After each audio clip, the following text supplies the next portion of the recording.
usar en Latinoamérica. Voy a hablar yo primero desde el punto de vista de la neurooncología, la neurología, y posteriormente el doctor David desde el punto de vista de la radioterapia.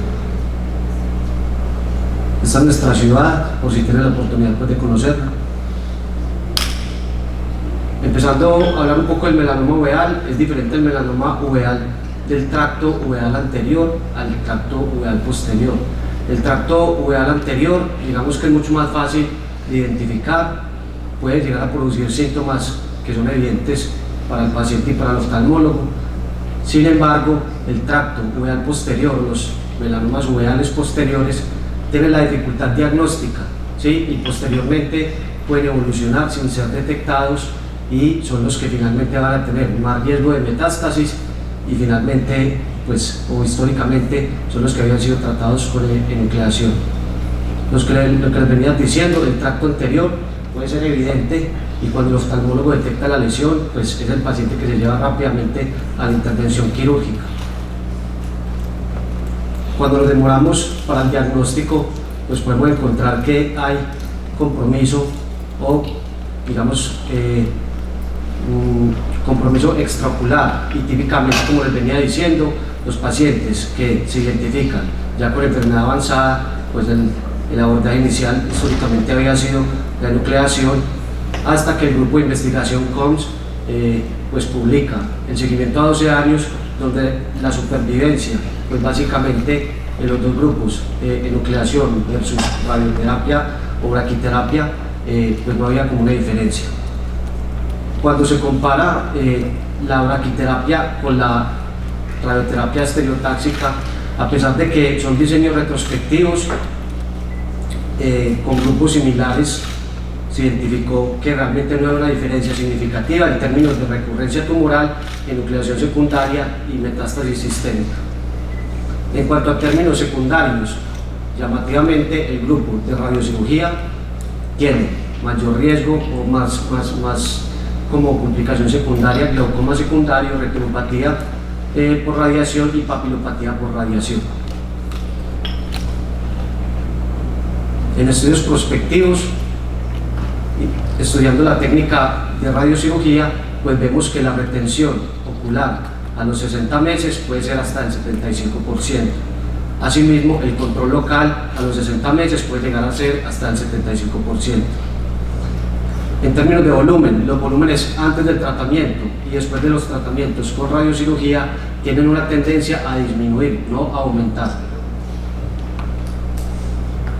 Por técnicas de Fish se ha descrito anteriormente diferentes lesiones, amplificaciones cromosómicas, pero lo más reciente es, desde que se viene la secuenciación, se han identificado nuevas mutaciones diferentes a los melanomas de piel, diferentes al BRAF, al KRAS, se ha detectado la subunidad alfa de la proteína G, donde en estudios inicialmente con ratones se ve que hay un aumento de los tamaños tumorales, y cuando pasamos a cultivos celulares, asimismo los pacientes que tienen melanomas uveales con la mutación de la proteína G, pues se ve que hay una replicación importante en esas células que fueron cultivadas.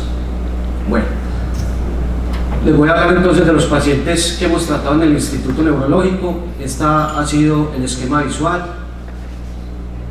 y nos encontramos con el reto de medir una elipse, ¿sí? Por técnicas no invasivas, por ecografía y por resonancia.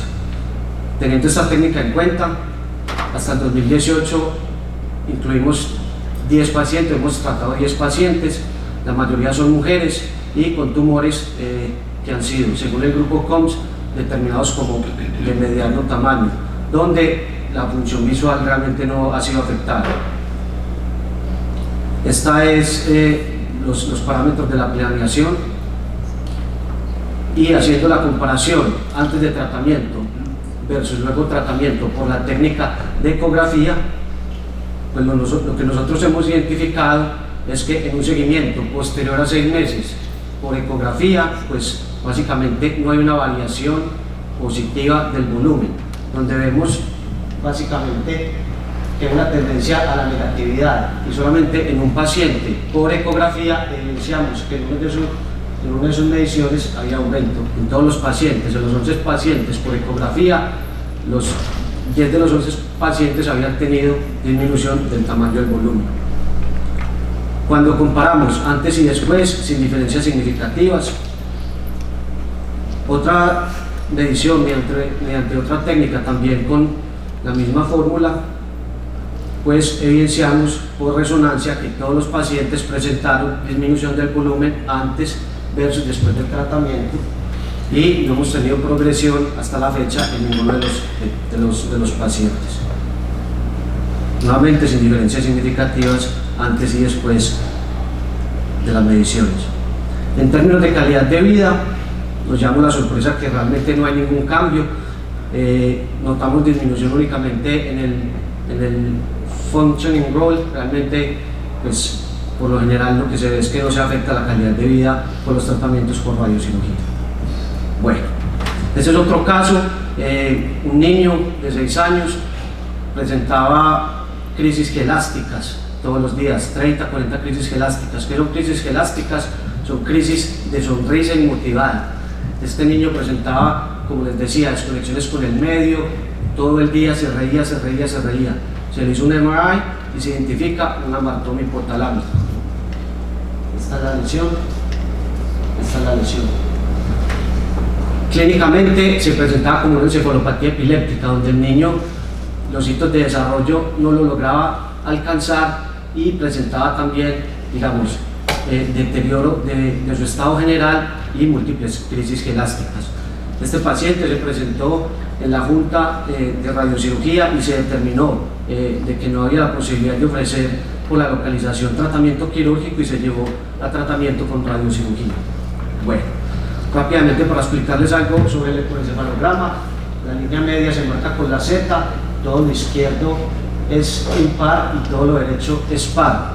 Eso se los muestro porque este es el electro antes de tratamiento con la radiocirugía, donde vemos la línea media, el lado izquierdo y el lado derecho, pero en general lo que vemos es un caos, actividad caótica basal. Este es el interictal, actividad caótica. Bueno, visualmente este es el tratamiento que se le ofreció a este paciente. Y este es un biomonitoreo que se le hizo después del tratamiento,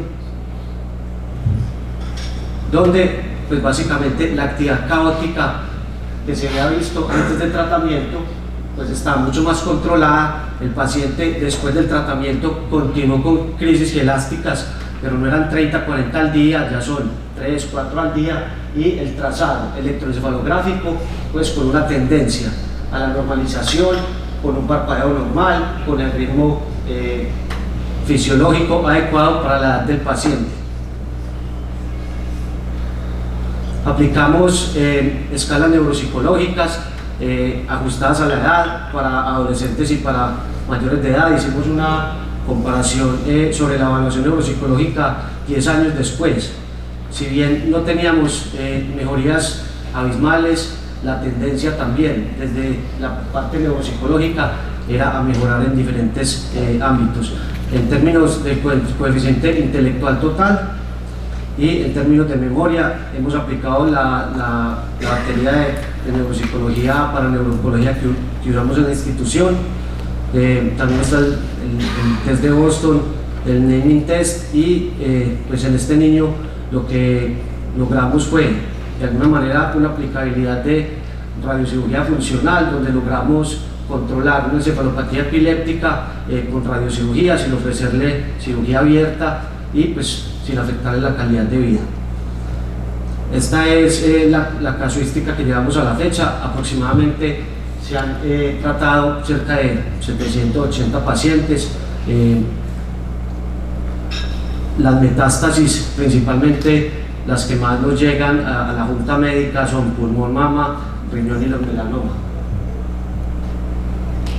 Estos son otros tratamientos individualizados pues, que hemos realizado, y nosotros todos los casos habitualmente, semanalmente, tenemos Tumor Board, es la junta médica donde discutimos todos los casos y se trata de llegar a una decisión multidisciplinaria, y no solo tratamos de digamos, ofrecer el tratamiento en la radiocirugía, sino todo lo que conlleva para ofrecer el tratamiento integral. Muchas veces el acompañamiento por neuropsicología, la rehabilitación neuropsicológica, rehabilitación del lenguaje, son ámbitos que hacen parte de un tratamiento multidisciplinario que se le debe ofrecer al paciente.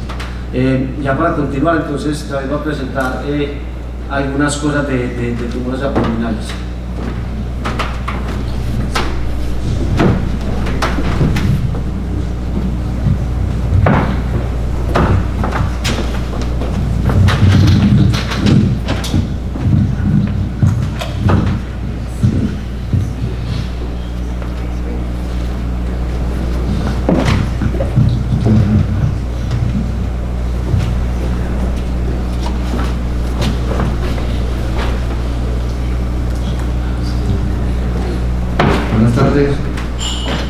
Muchas gracias por la invitación.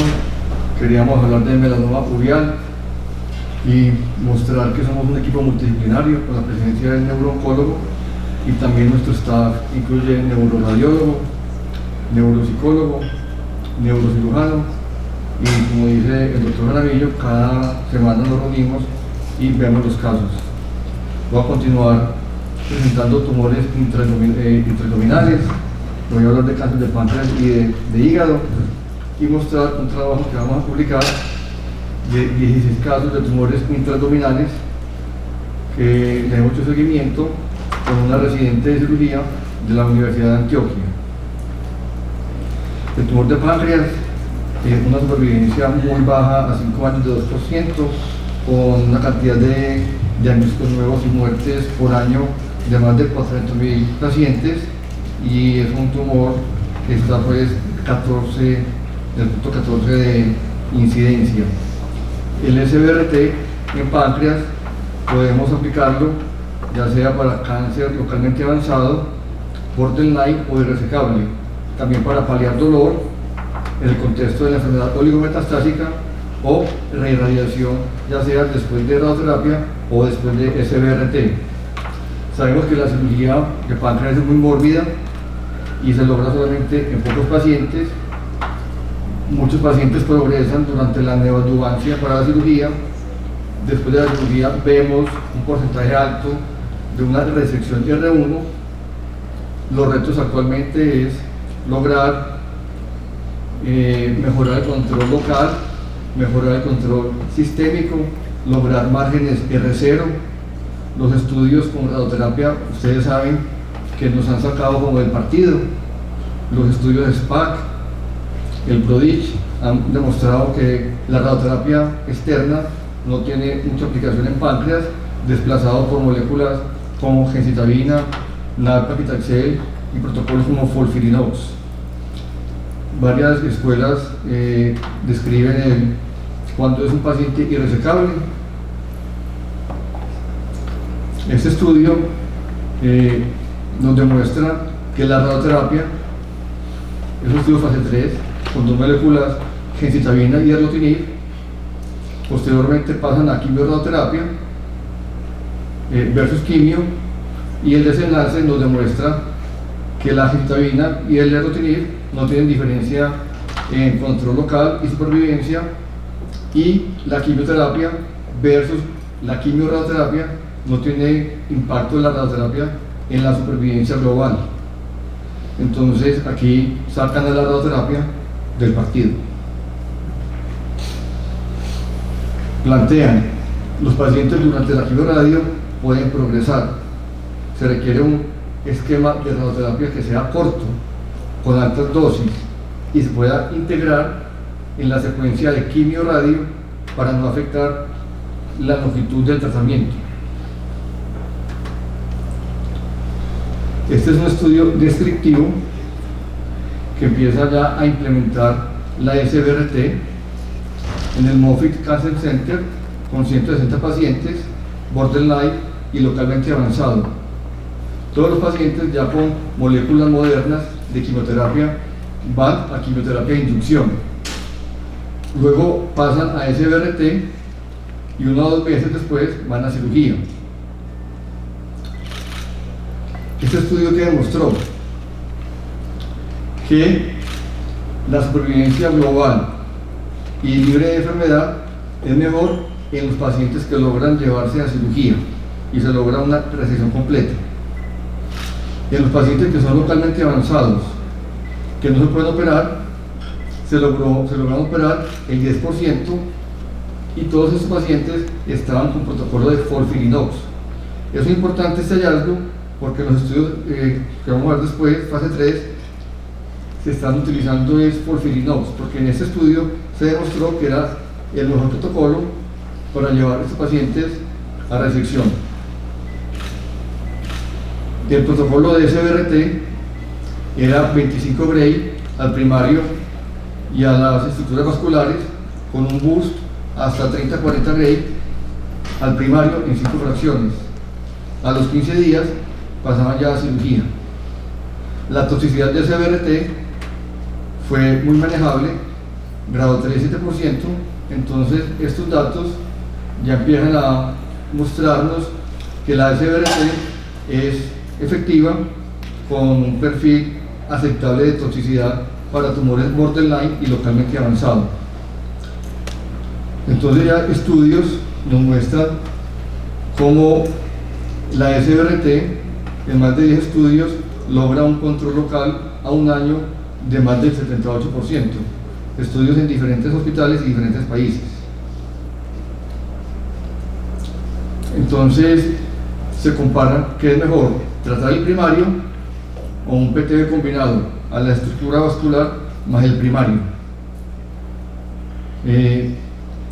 Este paciente se busca la falla, ya sea en el margen de resección R0 o el compromiso de ganglios linfáticos. Los pacientes van a la quimioterapia de inducción, luego se hace la SBRT y luego van a la cirugía. Estos son pacientes que son resecables o borderline resecables.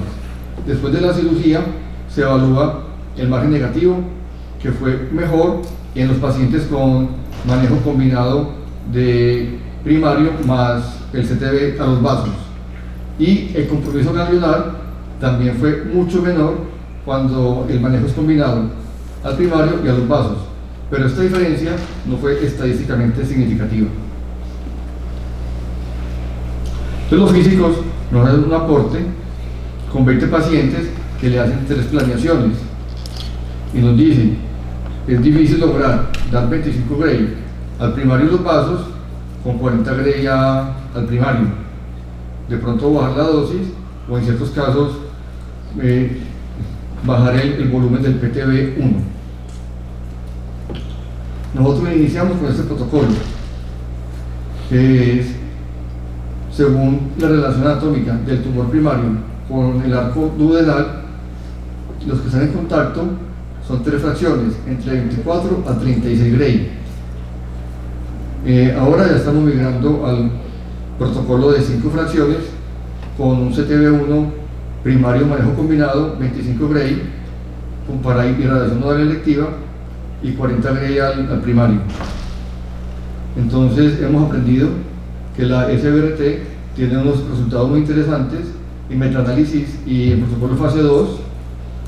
El beneficio de irradiar nodalmente electiva, esperar los resultados de fase 3 con FOLFIRINOX y el PREOPAN, que ya están en curso.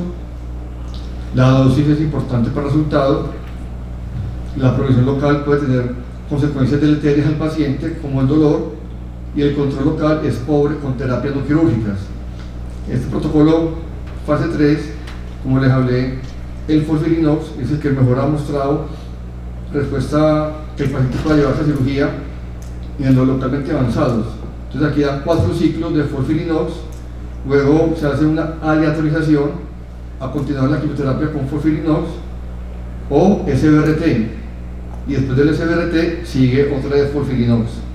Este protocolo se está haciendo en Stanford, en Canadá, y está pendiente en el MD Anderson y en el Hospital de Duke. Vamos a esperar los resultados.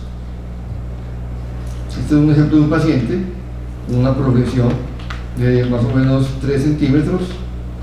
El paciente ya había tenido cirugía, quimioterapia sin radio, estaba con FOLFOX, se le hizo SBRT, le dimos 3 fracciones de 10 Gray.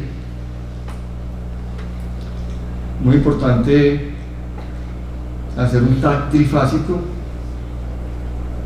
una resonancia simple y contrastada con saturación grasa, cortes que sean volumétricos con 1 milímetro de espesor, hacer la fusión de imágenes y si se tiene el PET-CT, también usar PET-CT. Pero el TAC trifásico es muy importante, ya que nosotros somos radioterapeutas y no radiólogos, necesitamos definir muy bien en el hígado, en el TAC, el volumen tumoral. La dosis que se está pues ahora implementando de 40 Gray en 5 fracciones con irradiación vascular 25 Gray en 5. Siempre me ayudo del radiólogo. Este paciente logró una respuesta completa del tratamiento.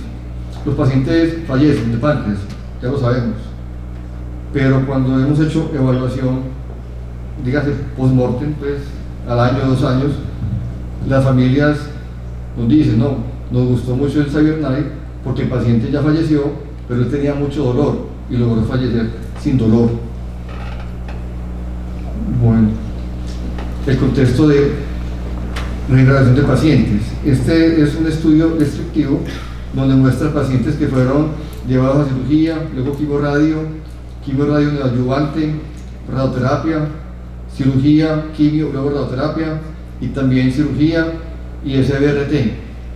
Esos pacientes tuvieron recaída y se les hizo SBRT de salvamento. Se logró una supervivencia mediana de 14 meses, un control local del 78%, una toxicidad grado 3 bajita, incluso comparable con los estudios de pacientes que no han sido irradiados. Es factible, es tolerable, requiere pues, estudios para poder definir el papel de la SBRT en el contexto de los medicamentos que hay ahora de quimioterapia e inmunoterapia. Ahorita en Nueva Orleans hicieron en Astro esta recomendación para cáncer temprano, borderline e irresecable. Como vemos, tenemos pues ya otra vez entrada al partido en cáncer temprano, excepto para T1, T2, después de cirugía y quimio, hacer la radioterapia 50.4 Gray o quimioterapia, luego ir a radioterapia pero con SBRT y luego cirugía. En los tumores borderline, quimioterapia seguido de SBRT o seguido de cirugía, y pacientes irresecables, quimioterapia seguido de SBRT. Esta es la recomendación del último Astra en Nueva Orleans. Utilizamos los constraints del Task Group 101 de la Asociación de Física Médica Americana y también de los físicos de Inglaterra. Tumores hepáticos.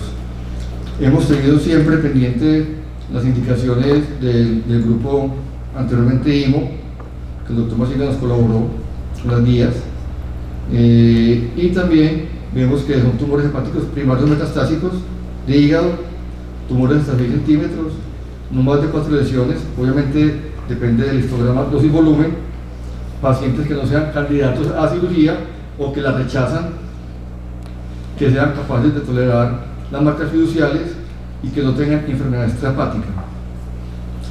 Estoy revisando el Astro del 2019, encontré este artículo muy interesante, fase 2 para tumores de hasta 5 centímetros.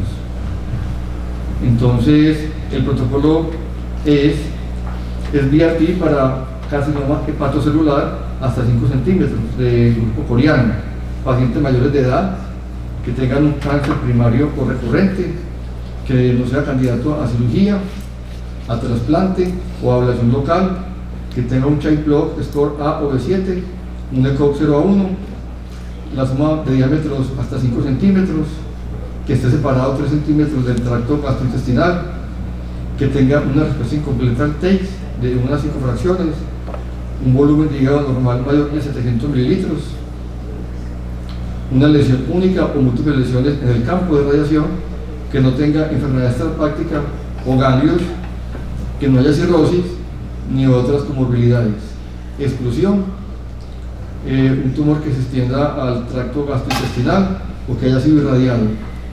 El paciente se le hace TACE unas 5 fracciones, se chequea que sea elegible y se le hace SBRT 60 Gray en 3 fracciones. Porque este artículo es interesante, porque esa dosis es la que usamos en metástasis hepáticas, y el hígado con carcinoma hepatocelular se supone que es un hígado con menor tolerancia al SBRT, porque tiene nódulos cirróticos. Entonces este artículo utiliza 60 Gray en 3 fracciones. Se evalúa la respuesta del SBRT cada 2 meses. Sabemos que la cirugía es menos del 20% de los pacientes de cáncer de hígado. Pacientes que no se pueden operar, hay unas alternativas que son la ablación o el TACE, pero los estudios han mostrado que el TACE solo no es bueno para lograr una respuesta completa. Se sugiere que se requiere algo combinado.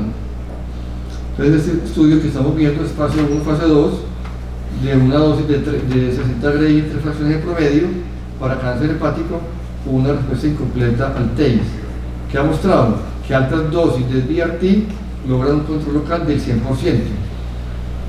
con una toxicidad menor del 10%.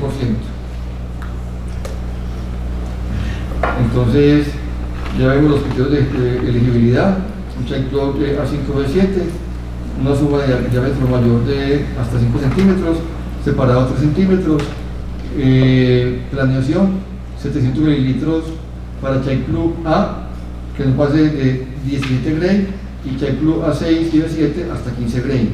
Dosis máxima cuando hay úlcera intestinal hasta 28 Gray, no hay úlcera hasta 35 Gray. El tratamiento se administra en 14 días y que haya hasta 48 horas de intervalo entre fracción. Esto logra evidenciar una alta tasa de control local, con mejoría en la supervivencia global, con una toxicidad aceptable. Las otras modalidades, en general lo que hemos visto con hígado es que todo está a favor del SBRT. Comparamos el SBRT con radiofrecuencia, un control local a un año, 97% versus 84% a favor del SBRT. Una toxicidad menor para el SBRT que la radiofrecuencia, 5 versus 11%. La SBRT, incluso en estos estudios de multivariables, ha mostrado mejoría del control local. SBRT versus TACE, en este artículo de SAPIR, también está a favor de un control local del 97% a 1 y 2 años versus 47% con TACE. Una toxicidad grado 3 de 8% para el SBRT y 13%. Se requiere estudios fase 3. Pero haciendo una revisión de la literatura, un metaanálisis, pudimos concluir que la SBRT es bien tolerada, con buenos resultados en supervivencia y toxicidad cuando se compara con TACE, radiofrecuencia o con sorafenib. Estos estudios son para carcinoma hepático. Como pueden ver, un control local a 1 año y 3 años mayores del 90%, con toxicidad grado 3 de 11 a 3%, para carcinoma primario. Y para metástasis hepáticas, varios estudios, varios esquemas, con un control local a 1 año de 71 a 100%.